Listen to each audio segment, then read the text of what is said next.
everybody. So we have Chapter 7, Part 2 of 1984. Winston had woken up with his eyes full of tears. Julia rolled sleepily against him, murmuring something that might have been, "What's the matter?" "I dreamt," he began and stopped short. It was too complex to put into words. There was the dream itself, and there was a memory connected with it that had swum into his mind in the few seconds after waking. He lay back with his eyes shut, still sodden in the atmosphere of the dream. It was a vast, luminous dream in which his whole life seemed to stretch out before him like a landscape on a summer evening after rain. It had all occurred inside the glass paperweight, but the surface of the glass was the dome of the sky, and inside the dome everything was flooded with clear, soft light in which one could see interminable distances. The dream had also been comprehended by, indeed in some sense it had consisted in, a gesture of the arm made by his mother, and made again 30 years later by the Jewish woman he had seen on the news film, trying to shelter the small boy from the bullets before the helicopters blew them both to pieces. "Do you know," he said, "that until this moment, I believed I had murdered my mother." Okay, pausing there. So first off, he's just sort of described this kind of very weird, more emotional dream than any actual objects we're looking at dream here. So what is that dream? So sum up that dream in like a sentence or two. What's happened here? Why is this dream important? What more have we discovered about his past through this dream? So then she continues. "Why did you murder her?" said Julia, almost asleep. "I didn't murder her, not physically." In the dream, he had remembered his last glimpse of his mother, and within a few moments of waking, the cluster of small events surrounding it had all come back. It was a memory that he must have deliberately pushed out of his consciousness over many years. He was not certain of the date, but he could not have been less than 10 years old, possibly 12 when it had happened. His father had disappeared some time earlier. How much earlier, he could not remember. He remembered better the rackety, uneasy circumstances of the time, the periodical panics about air raids and the sheltering in tube stations, piles of rubble everywhere, unintelligible proclamations posted at street corners, the gang of youths in shirts all the same color, the enormous queues outside the bakeries, the intermittent machine gun fire in the distance. Above all, the fact that there was never enough to eat.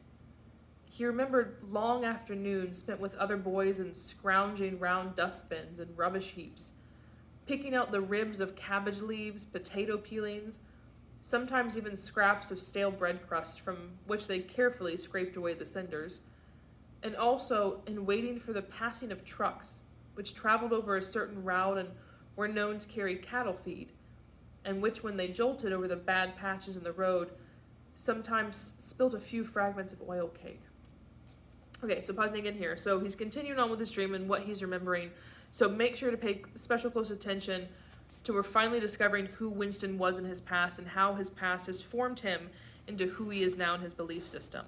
So really make note, are what are these key moments of his past that have made him who he is.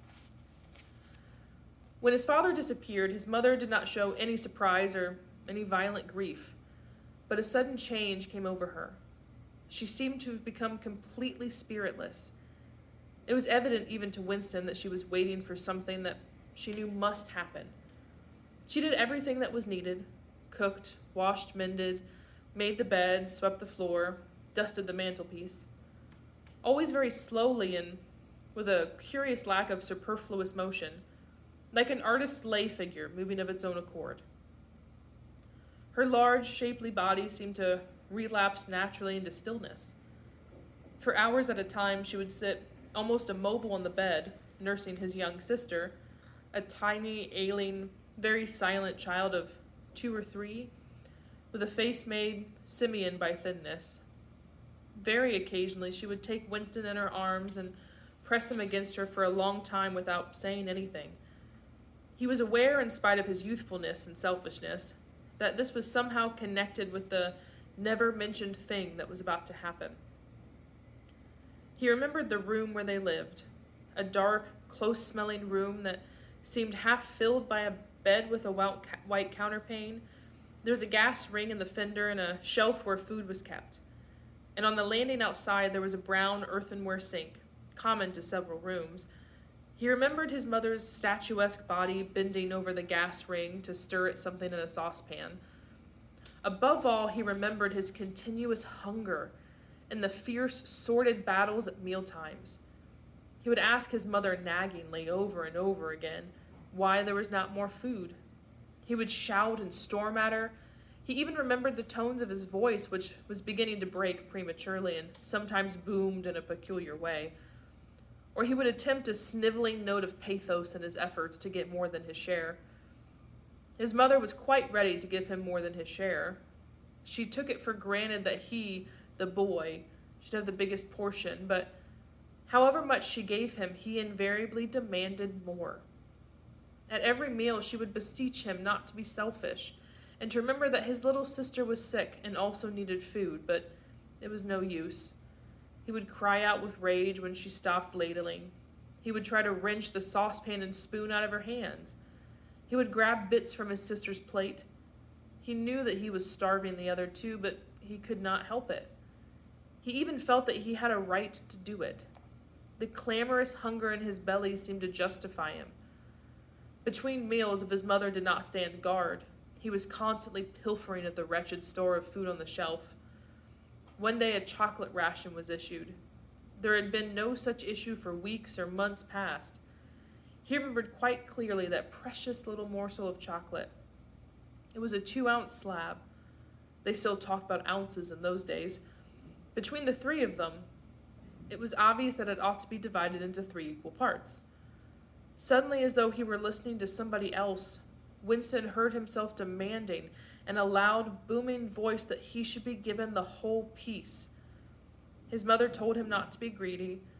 There was a long, nagging argument that went round and round with shouts, whines, tears, remonstrances, bargainings. His tiny sister, clinging to her mother with both hands, exactly like a baby monkey, sat looking over her shoulder at him with large, mournful eyes.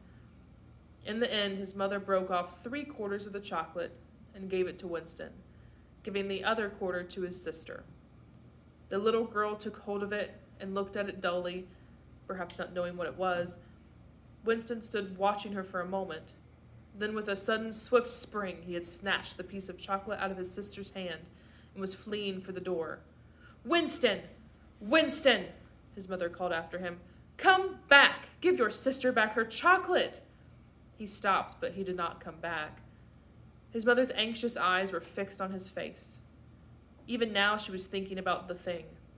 He did not know what it was. That was on the point of happening. His sister, conscious of having been robbed of something, had set up a feeble wail. His mother drew her arm round the child and pressed its face against her breast. Something in the gesture told him that his sister was dying. He turned and fled down the stairs, with the chocolate growing sticky in his hand. He never saw his mother again. After he had devoured the chocolate, he felt somewhat ashamed of himself and hung about in the streets for several hours until hunger drove him home. When he came back, his mother had disappeared. This was already becoming normal at that time. Nothing was gone from the room except his mother and his sister. They had not taken any clothes, not even his mother's overcoat. To this day, he did not know with any certainty that his mother was dead. It was perfectly possible that she had merely been sent to a forced labor camp. As for his sister, she might have been removed, like Winston himself, to one of the colonies for homeless children, reclamation centers they were called, which had grown up as a result of the Civil War. Or she might have been sent to a labor camp along with mother, or simply left somewhere or other to die. The dream was still vivid in his mind, especially the enveloping, protecting gesture of the arm in which his whole meaning seemed to be contained. His mind went back to another dream of 2 months ago. Exactly as his mother had sat on the dingy, white-quilted bed, with the child clinging to her so she had sat in her sunken ship, far underneath him and drowning deeper every minute, but still looking up at him through the darkening water. He told Julia the story of his mother's disappearance. Without opening her eyes, she rolled over and settled herself into a more comfortable position. I expect you were a beastly little swine in those days, she said indistinctly. All children are swine. Yes, but the real point of the story, from her breathing, it was evident that she was going off to sleep again. He would have liked to continue talking about his mother. He did not suppose, from what he could remember of her, that she had been an unusual woman, still less an intelligent one, and yet she had possessed a kind of nobility, a kind of purity, simply because the standards that she obeyed were private ones. Her feelings were her own, and could not be altered from outside.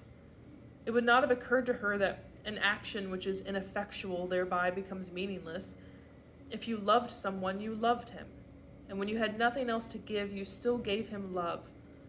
When the last of the chocolate was gone, his mother had clasped the child in her arms. It was no use, it changed nothing. It did not produce more chocolate. It did not avert the child's death or her own, but it seemed natural to her to do it. The refugee woman in the boat had also covered the little boy with her arm, which was no more use against the bullets than a sheet of paper. The terrible thing that the party had done was to persuade you that mere impulses, mere feelings were of no account, while at the same time robbing you of all the power over the material world. When once you were in the grip of the party, what you felt or did not feel, what you did or refrained from doing, made literally no difference. Whatever happened, you vanished, and neither you nor your actions were ever heard of again. You were lifted clean out of the stream of history. And yet to the people of only 2 generations ago, this would not have seemed all important, because they were not attempting to alter history. They were governed by private loyalties which they did not question. What mattered were individual relationships, and a completely helpless gesture, an embrace, a tear, a word spoken to a dying man could have value in itself. The proles, it suddenly occurred to him, had remained in this condition. They were not loyal to a party or a country or an idea. They were loyal to one another. For the first time in his life, he did not despise the proles or think of them merely as an inert force which would one day spring to life and regenerate the world. The proles had stayed human. They had not become hardened inside. They had not held on to the primitive emotions which he himself had to relearn by conscious effort. And in thinking this, he remembered, without apparent relevance, how a few weeks ago he had seen a severed hand lying on the pavement and had kicked it into the gutter as though it had been a cabbage stalk. The proles are human beings, he said aloud. We are not human. Why not? Said Julia, who had woken up again. He thought for a little while. Has it ever occurred to you, he said, that the best thing for us to do would be simply to walk out of here before it's too late and never see each other again? Let's pause real quick. So take a moment in your notes and to write out, why are the proles human and why are the party members not? So how are they defining humanity? Within here, what makes us human and what allows us to maintain our individuality in the face of a governing government, an all-governing government, or in something that attempts to change us into one single entity with no individuality. So she continues, yes, dear, it has occurred to me several times, but I'm not going to do it all the same. We've been lucky, he said, but it can't last much longer. You're young. You look normal and innocent. If you keep clear of people like me, you might stay alive for another 50 years.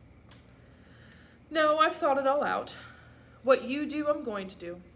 And don't be too downhearted. I'm rather good at staying alive. We may be together for another 6 months, a year. There's no knowing. At the end, we're certain to be apart. Do you realize how utterly alone we shall be? When once they get hold of us, there will be nothing, literally nothing, that either of us can do for the other. If I confess, they'll shoot you. And if I refuse to confess, they'll shoot you just the same.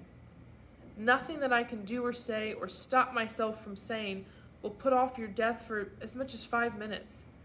Neither of us will even know whether the other is alive or dead. We shall be utterly without power of any kind. The one thing that matters is that we shouldn't betray one another, although even that can't make the slightest difference. If you mean confessing, she said, we shall do that right enough. Everybody always confesses. You can't help it. They torture you. I don't mean confessing. Confession is not betrayal.